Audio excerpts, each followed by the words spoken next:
Hello, and welcome back to part 2B, part 2 attempt 2. What I'm gonna try is just keep with no army and just crack down on them completely. If I just completely obliterate their side, I beat up them since I just leave them with no army. Then maybe then I'll have to be able to win. So that's my thought process. This time I'm just gonna do things differently. Part 2, I guess I've already recorded a full part. In fact, that's a 30-minute, like almost 30-minute part. I wasn't even planning on doing a full 30 minutes for that part, but I was just wanting it to succeed so badly. So I guess what I'm gonna end up doing for that one is just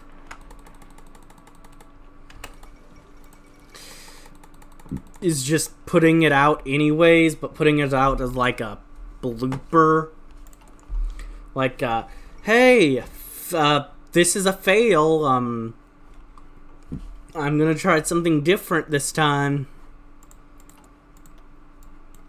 And yeah, I guess that's what that part's gonna be.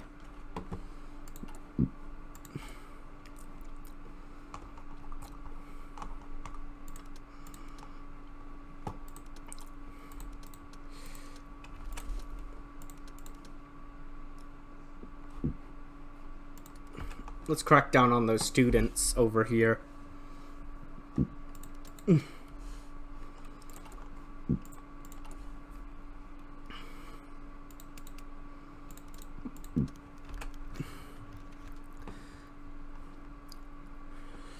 An impressive job as always, Miss Zenid. Zelthathel smirked at the figure in the corner of his office who kept to the shadows. His father had used the elusive zebra's talents before to surgically remove dissenters, and Zeopazal had not disappointed this time either. Thank you for your patronage, Mr. Zarka, although there is more you must know. The shadowy figure waited for the suffrate to give her his full attention. Relishing the moment of superiority where she knew and the most powerful zebra in Cothagian did not. The student protests were coordinated centrally. We suspect that the ringleader planned to protest the moment they would have an excuse to do so. All across Cothagian, it is possible one of your enemies may have sought to weaken your role. In time for a triumph return, perhaps? The suggestion lingered in the air for a moment before Zeth responded. Zano? Of course, no doubt funded by those arrogant half-breeds in Ares. Perhaps, perhaps not, although further investigation would be needed, the sort which the police would not be allowed to handle.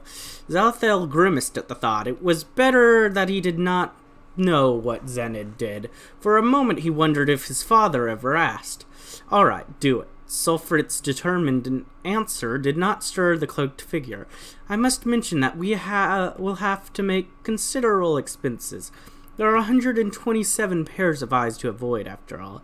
Zenid referenced the ancient judicial institution of the Republic, ever watching for foul play. This made Zethel hesitate. If he had to borrow from the treasury, his other priorities might have to be postponed, and there was no telling if Zenid would uncover anything useful from her investigation.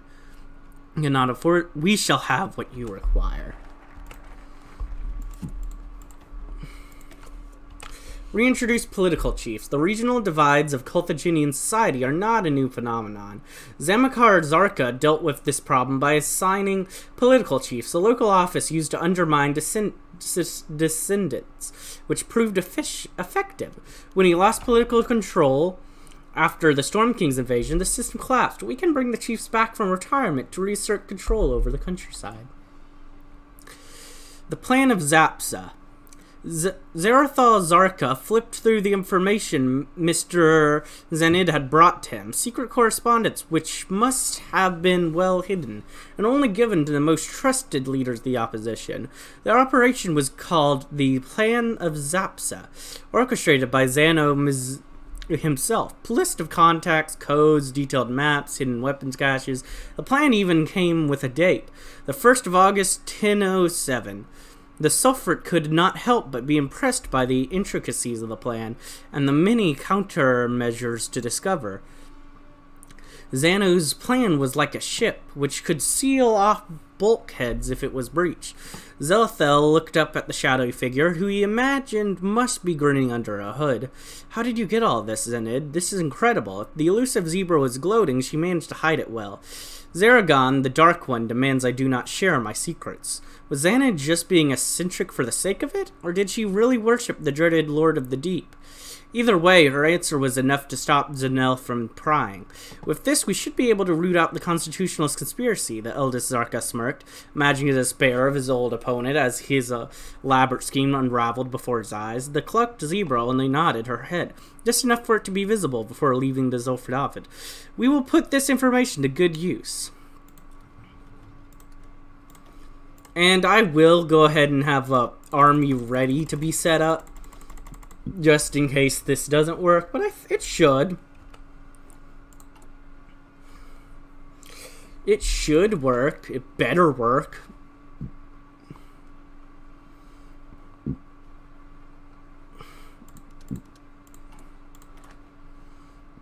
I love how much effort I'm putting into this and just completely ignoring that.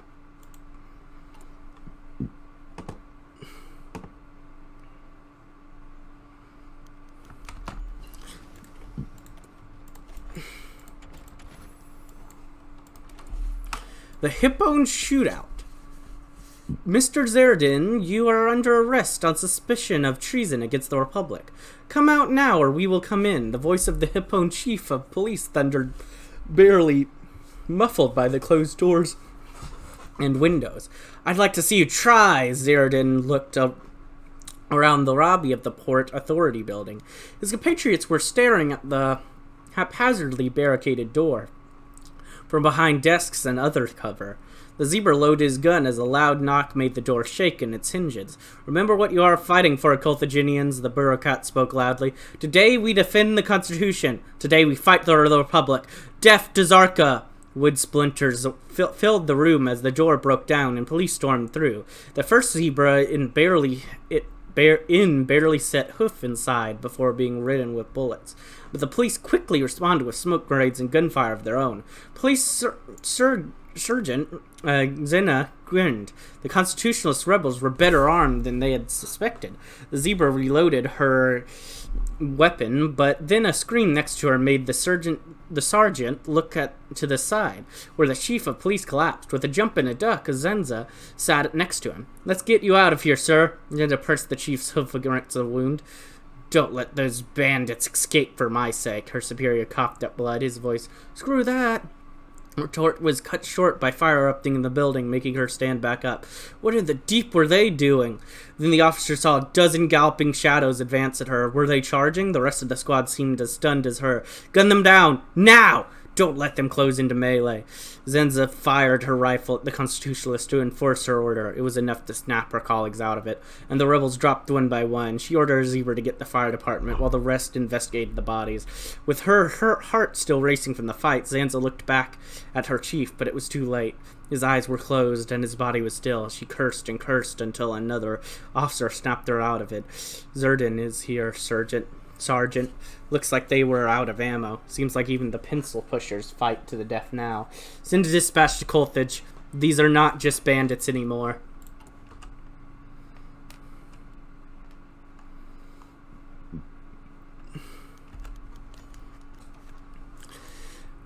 Zarka smiled as he trotted past the cell block in Colthage's prison. This block was completely full of rebels. A delegation of senators and judges followed him through the prison, taking notes and asking questions to the guards and inmates. No matter how much the senators and the Constitutionalist faction prodded the prisoners, they would not get any answers confirming the rumors and maltreatment.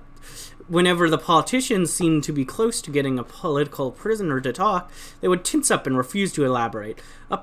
In the rafters above the block, a zebra in the dark cloak shouted to delegation. flashing a light to any prisoner thinking about talking to make them look up. The mere sight of Zeirutid was then enough to quell rebellious thoughts. Eventually, the delegation ended the tour, and one of the senators came up to Zebrica.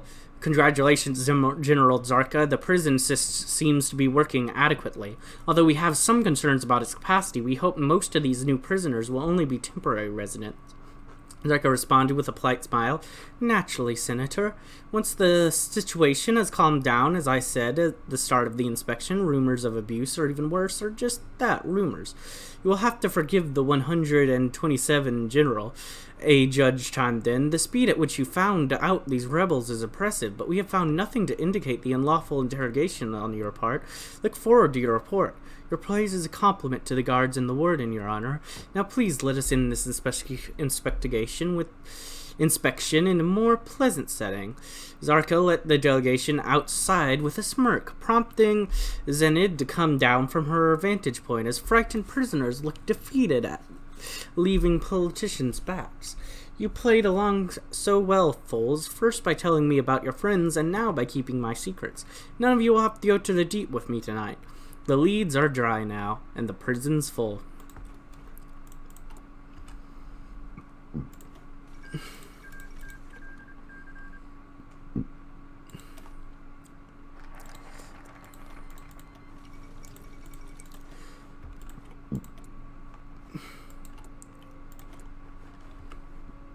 Crack down on Western bandits. The lazy Western garrison have let bandits fester in the West, making us look weak and aiding Zano's movement. With real soldiers now stationed in the area, we can begin to root out the criminals and restore order to the land.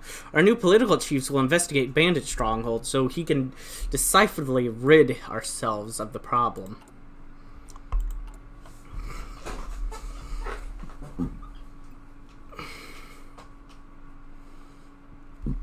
Region. We will send troops to hunt bandits in the western states. Doing so will help solidify our control over the region and will reduce the amount of possible allies of Zebrica. They're low in strength anyways.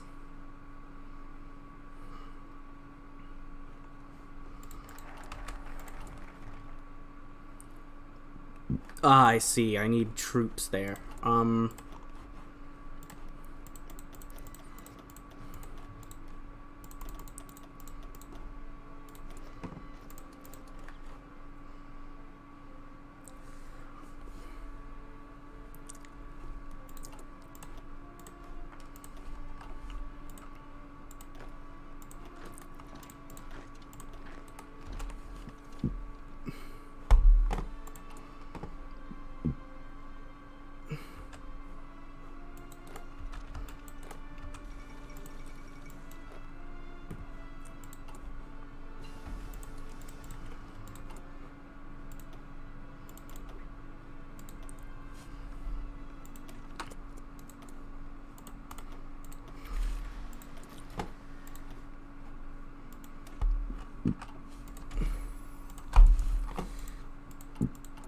Fortify the Zemedian border. The greedy hippogriffs are still occupying our brethren in Zemedia, and tensions along the border are high.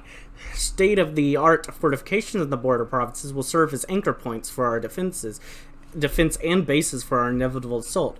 Azatart, the war goddess, will not allow another inch of zebra land be conquered. Yes, of course.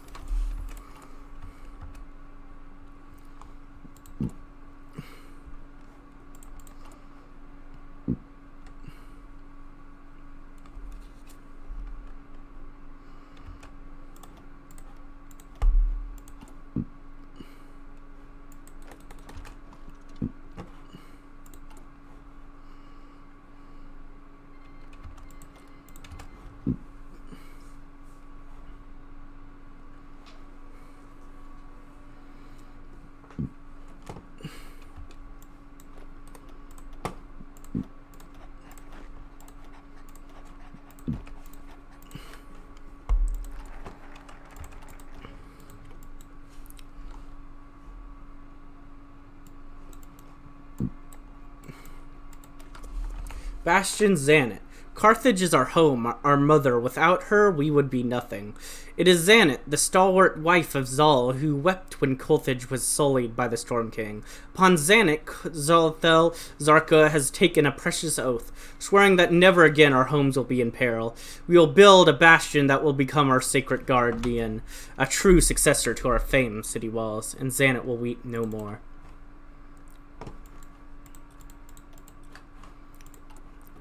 So what, they're gonna be here? Despite the early hour, a lone figure across the bridge, as a designated meeting point, the politician stood aimlessly. Good day, Mr. Zanos. Zidane at your service. The Constitution evacuated the city already, so I'm the only one here to meet you. Ready for a gallop? This will be a rough ride. You entered a map of Cothagian spread across the table, side at a tiny circle representing the area under the Constitution's control. I did not expect the plan to go this wrong. I don't know how we managed to do it, but most of our key supporters are locked up. I was hoping for more than just Sivmira's. General or Zid nodded, lighting a cigar. Just us, these bandits, and a whole lot of not much Ezreal. He took a whiff. We have a small window before Zarka's forces will come bearing down on us, so we should capture as much ground as we can. Zergo gave the other general a pat on the shoulder. I fear you wouldn't show up, Zarvad. I mistook your sour mood for cowardice. The people of Carthage will not find me wanting, General. Zeirutid tried to put up a confident smile, patting the revolver in his holster. We still have Orzar and Zanit on our side, after all. Both zebras laughed. Long live the revolution. Smirked Riley, long live the revolution. We will crush them. There's not too many to crush, so sure. This shouldn't be that hard. I should be able to do this in 30 days before we rise up.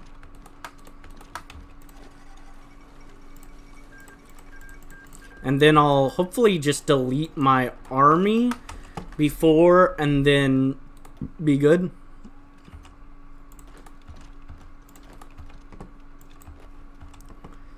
Does that make them surrender already? Not quite.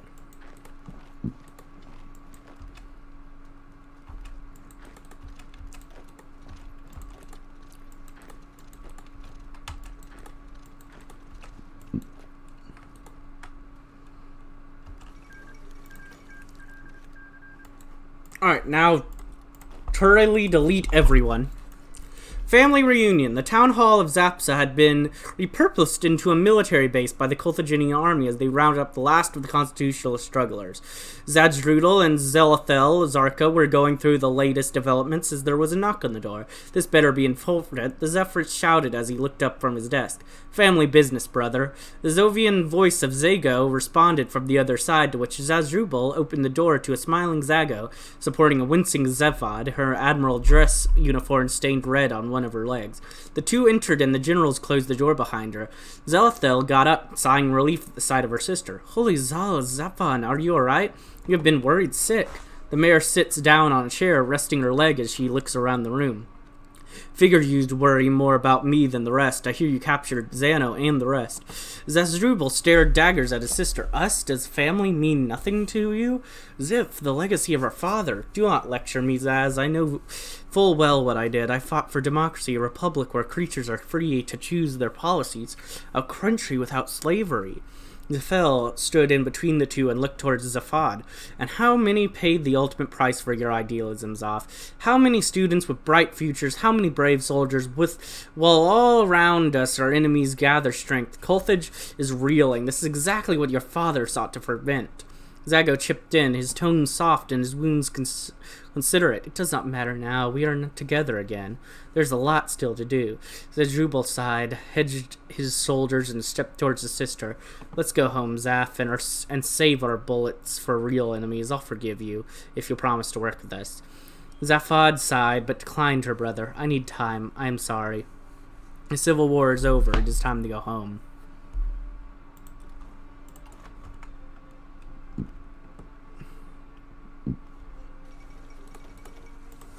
Yay, we did it. We're victors. We won.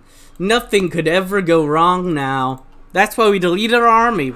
Nothing could ever go wrong at this point. We're free. We're happy. Everything's peaceful now. There's no chance of any war, threats, like, even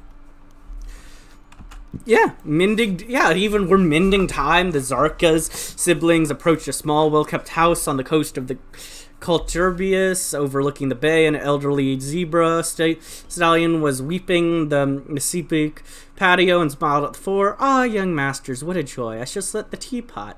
Go on to the pavilion. All four thanked the servant, who was with their mother for their entire lives, before continuing on. Zarka was sitting on a sofa, watching the waves softly roll against the beach, her cane standing next to her. She gave a warm smile to her children when she saw them approach. My rays of sunshine, I am glad to see you all together again. Out of the four, Zajubal seemed the most embarrassed by his mother's sweet words. Mother, now is not the time. Zago quickly intervened with a smile as sweet as honey. We need your help. The aging zebra's eyes lingered on Zaphod, and she gave her a knowing nod. I can tell you cannot let go of what has happened. All it took was a moment under her gravitas for their hearts to open, the very same empathy which had drawn their father to her.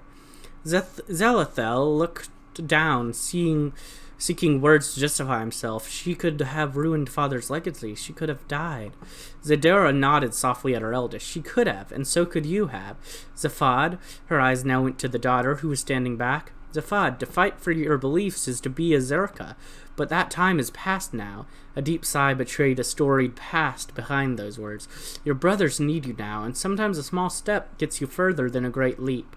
Her brother's words caused Zephod to melt, and she hugged Zeidera softly. I will try, she whispered, while her mother's weak grip comforted her. The rest of the day, the Zarka family spent sipping tea and eating falafel. Zeidera smiling at tales of Zerzrupal's battles if it were his escapades with a wooden sword, and Zago's boasting of foreign contacts as if he made a new friend. She compared Zathel's to his family, or to his father, when he announced his plans, making the zebras gleam, while Zephod observed her mother's way, softly smiling to herself as she embodied her family's once more in her heart. Family is the most important, after all. You see, nothing bad could happen now. Things are peaceful, things are happy, people are doing well. What could go wrong at this point? The family's been reunited. I think everything will go perfectly fine from here. Wait, what? The Colfin Revolution. The cries came slowly at first, from creature to creature. The message was passed, and they became louder and louder, a ripple into a splash, into a wave, and finally into a storm. The Colfin Revolution has arrived in Koltva, and Zeirutid has emerged from hiding to answer it, revealing themselves in the center of Kazil Zeb, along with their top general, Ozid. The LAE members among the city's population joined them and quickly drove the Cothagian garrison out of the city. When the fort at the top of the Great Hill was taken, a new banner was raised, the red horseshoe of the farmer. Over a yellow banner of Holt, Koldva has stood up, and they will not kneel again without bloodshed. Whee! You don't deserve those. Okay, bye. Long live the revolution!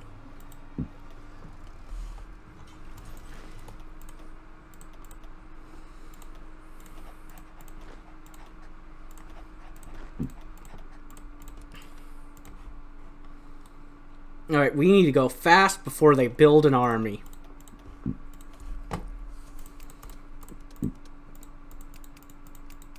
Because we don't have a power to our west to counterbalance. But, this is the way I can actually do this without them getting in the way of my plans. First, after years of struggle, we have finally taken the first steps to liberating Koltva from oppression. To arms, farmers, and workers of Koltva, we shall defend our autonomy to the last breath. Land reform was one of our key promises to the peasantry. We will seize land from the oligarchs who have oppressed our people for so long and set up tribunals to determine historical land claims so that the land will be returned to its rightful owners. Then we will take 1/3 of the land owned by the Kolga merits and give it back to those farmers who toil for it. No, let's go on. Born to a family of well-off farmers, Zeirutid seemed to many to be destined for greatness. Highly intelligent and charismatic young zebra, he excelled in school and could have risen high, maybe even raised the Zeirutid family up among the patrons. It could have happened were it not for his persistent and uncompromising need for fairness. His parents had instilled in him a belief in helping your neighbors, and when local landlords began to seize the farmlands in the region, Zeirutid was among those who protested the seizures, as legal as they might be. All he saw was a distant senate who did not listen to its people, and let greedy landowners run roughshod over them. As it turned out, the landowners had enough power to not only have the protest violently dispersed, but also brand the organizers as criminals. At 18 years of age, Zeirutid became an outlaw and fled into the wilds. Harsh acting provokes a strong response, however, and Zeirutid became determined to bring down the corrupt landlords with whatever means necessary. There may be strong similarities between him and figures like Steel Stallion and Philip Redglade. Zeirutid has never quite bought into the mainstream socialist ideas, and instead has created his own brand of the revolution. He still believes Carthage can be saved, but not as long as the Zeirutids hold sway, and not as long as the elites are allowed to do as they please. He did not want to become an outlaw, and he did not want to be a leader, but that is a price to pay so that his fellow farmers can grow their crops without fear of being driven from their homes. Then he'll be happy to pay for it. The War of Independence. The time has come for Cothagian to rise. The struggle before us will be hard, but we must endure through rifles and bayonets. We shall conquer our freedom. Death to the Zeirutids. Much of the land in Cothagian belongs to a small clique of Cothagian landowners who are not very enthusiastic about the current rebellion and have strong power base thanks to their estates. They must be handled swiftly before they can coalesce into a wider movement against us. Garrison discontent. The Cothagian general, Benom Gurza, is feigning divide between our urban and rural supporters, hoping to unravel our movement from within. Insurrectionary army. The people of Cothagian have risen to fight against their oppressors. Though volunteers are numerous, many lack any real combat experience aside from the veterans of the insurgency. Because Zeirutid, is he like a general, or like does it like us, or I don't know. Okay, I need you to charge forward quickly as you can. Okay, you go behind him. Your job is to rush behind him and go the other way. I need somebody, you, to come in and grab the middle pieces. I need, you to come and grab the northern part. And then I need you two. One will go that way. One will continue on and just go this way. Go!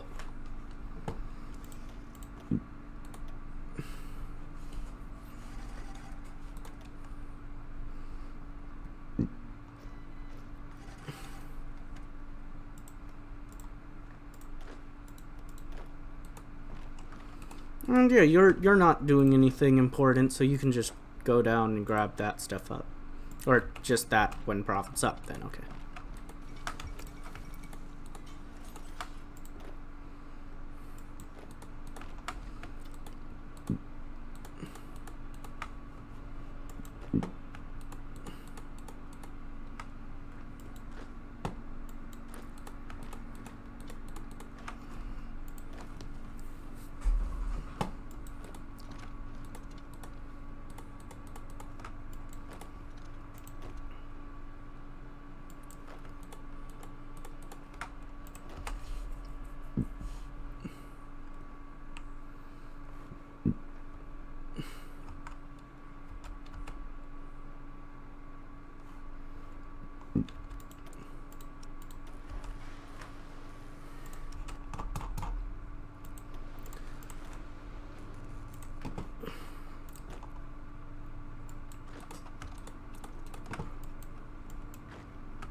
For the longest time, Koltva's vast farmlands were the domain of a small number of landowners who, with the complicity of the Zeirutid regime, extended their domain and stole the land that gave substance to countless Koltvans and their families.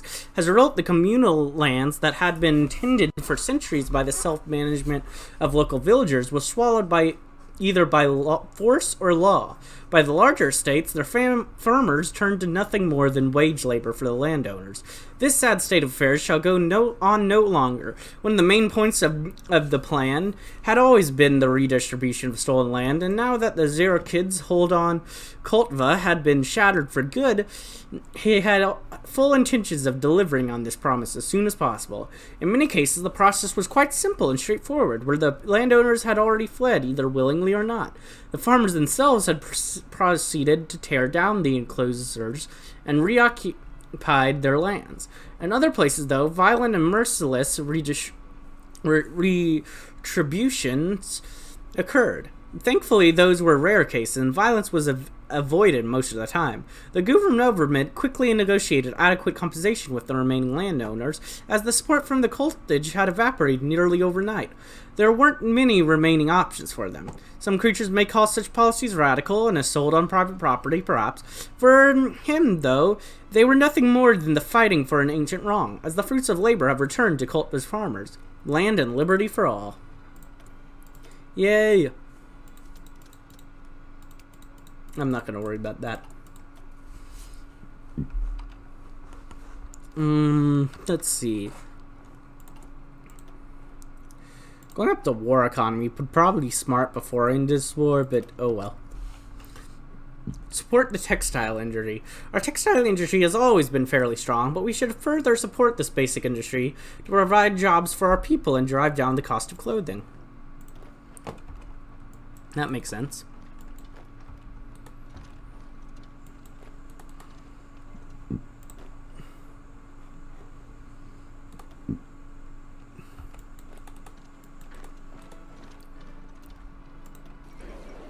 Yay!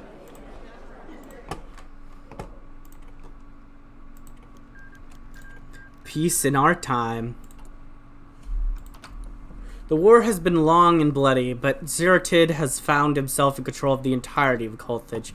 As the dust settles and the LA begins to look around them, they realize what has just occurred. The rebel province now controls the entirety of the nation. Zeirutid himself can barely believe it. The Zarkas simply refused to surrender, blinded by pride in their legacy and the greed of their coffers. They would rather die before granting change. But Zeirutid has been in worse situations live, so he rolls up his sleeve and gets to work. Now for the real work. Okay, so they get a new focus tree if they actually get to take over, compared to the small focus tree if they just get... I'm assuming they can just get stuck with the... little bit. The accidental revolution. Okay, that's hilarious. I love that we were trying to do an actual, like, real takeover revolution, but, well, it happened, so I guess we're here now. I love that. That's amazing. Well, I guess I better... Which one of these is best for a garrison? Okay, you're gonna be my garrison. You're gonna be my main army. Actually... No, you're gonna be my main army because I can... Because you're... Well, you're slightly bigger. That's literally it. Alright. But... I'll figure out what all I want to do with my new nation in the next episode. If you enjoyed, like, comment, subscribe, and hit a bell button. And as always, peace.